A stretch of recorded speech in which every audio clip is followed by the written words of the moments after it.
My name is Michael Robb. I'm the Director of Research at Common Sense Media, and I'm going to be talking today about some new research that we have called the Common Sense Census, plugged in parents of tweens and teens.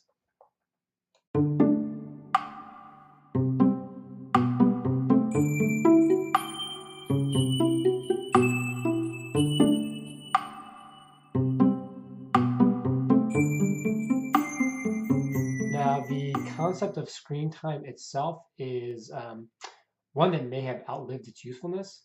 There are so many different things that you can do with different kinds of screens that in many cases it's difficult to lump them all together. So, for example, watching TV is not the same thing as looking up information on your smartphone, which is not the same thing as playing a video game, which is not the same thing as video chatting with relatives who live across the country. So the effects of screen time are really going to vary depending on who you are, what you're doing, and the context in which you're using screen media. Now, I will say this in regards to the amount of screen time as it relates to the report that we just released. We found that parents of teens and tweens were spending many hours a day with screen media. And in fact, parents are actually spending more than 9 hours a day uh, when you combine all the different kinds of screens that they are using. Um, Over 7.5 hours of that is for personal screen media use, by which we mean media that's used for entertainment, media that's used for functional purposes like communication or for looking things up, and on average, a little bit more than an hour and a half spent with screens for the purposes of work. Now, some people might look at that number for parents and say, wow, that is a lot of media use. Um, what does that mean for kids? I mean, I think the thing that you have to take from that is, what kind of example do parents want to be setting for their kids? So we can't say with a blanket statement that more than 7.5 hours of personal screen media use is necessarily bad. We can't necessarily say it's good either. But if you are concerned about how your kids are using media or technology, I think it is important to be a good role model, and that means using media in the ways that you want your kids to be using them, and not making or carving out lots of exceptions for yourself.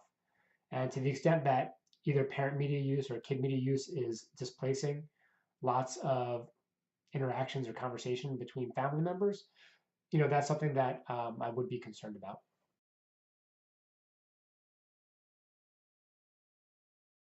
As I just alluded to, I think the quality of screen time ends up mattering much more than the amount of screen time. The amount is just a number, right? So it's just a kind of small sliver of information that tells you a piece of what you want to know about what's happening with a child or a parent. So to say that somebody is using 10 hours a day of screen media, you hear the term 10 hours, that sounds horrifying, right? Um, but you could have one child who's um, playing online video games for 10 hours a day. Um, Very obsessive about it, doesn't want to miss anything, is not getting good grades in school, has become socially withdrawn, is lonely or is having other problems, is not sleeping well, is not eating well, and that the game has really become kind of central to their day-to-day activity, right? And you could point to that as being an example of 10 hours of maybe unhealthy or excessive media use. You could also have another kid who spends 10 hours a day doing things that reflect that child's hobbies, that is also still doing well in school, maintaining social relationships, um, eating well, sleeping well.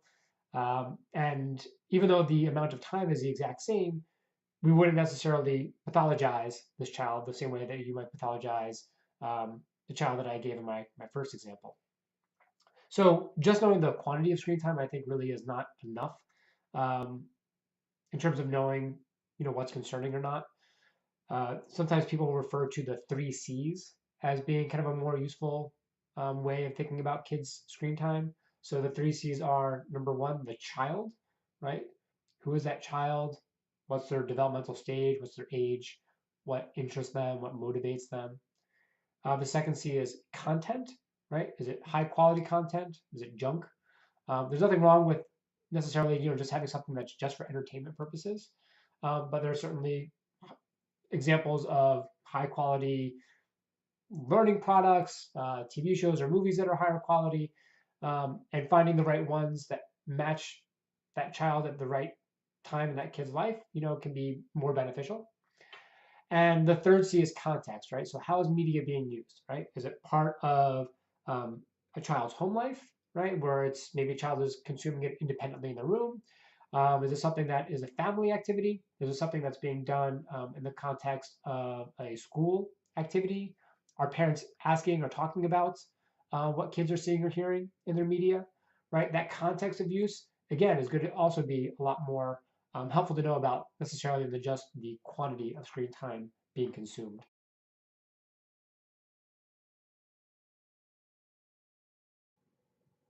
As I alluded to earlier, we think role modeling is incredibly important. And in fact, if you look at our survey, 78% of parents believe that they are good media and technology role models for young children. Um, this, in addition to the fact that they use upwards of 7.5 hours of personal screen media and over 9 hours of total media use. Um, and you combine that with the fact that many of them are worried about their children overusing screen media, you can see there's some tension there, I think, between what parents are doing and kind of what they feel is appropriate.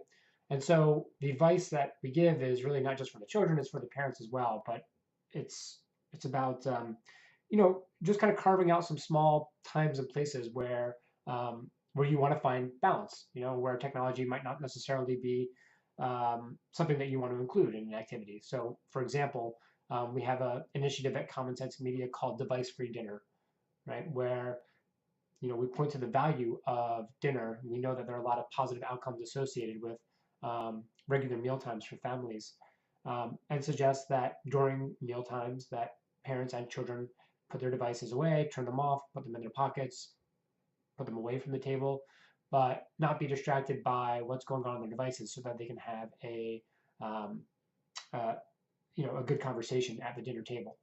And I don't mean to suggest that there's never going to be a time when some kid wants to show his parent a video and that becomes a subject of conversation at dinner. Obviously, that stuff's going to happen, and there's nothing inherently harmful about that.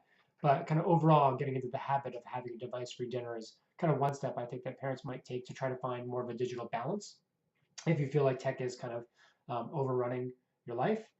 Um, Another one would be to model good bedtime habits, and that would be putting phones or other mobile devices away an hour before bedtime. What the research shows is that devices can interfere with the quantity and quality of sleep when you use them an hour before bedtime.